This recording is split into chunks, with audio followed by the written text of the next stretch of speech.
OBS Studio tutorial for beginners. Want to record or stream with OBS Studio? Let's set it up step by step.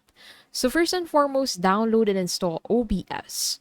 On your browser, head over to obsproject.com and then download the OBS Studio that fits your device. So since I'm using a Windows device, I'll simply select Windows from here. And once it starts downloading, wait for it to be fully downloaded and then go ahead and head over into your downloads folder and then go ahead and double click the executable file to start the installation.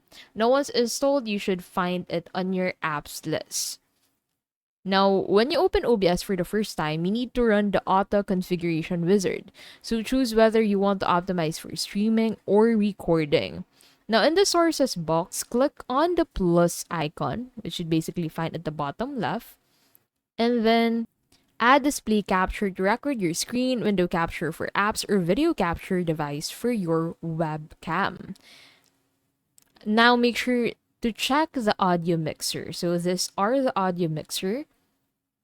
OBS automatically adds your microphone and desktop audio, so adjust level so your voice is clear and not drowned out by game or system sounds.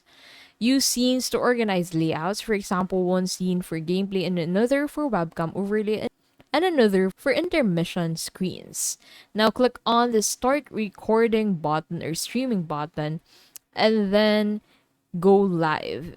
And then enter your stream key from Twitch, YouTube, or Facebook in settings. So you can go ahead and do that by clicking on file at the top left and then select settings. And then from here, go ahead and select stream and then go ahead and select the service where you want to do your live stream. That is the OBS Studio tutorial for beginners.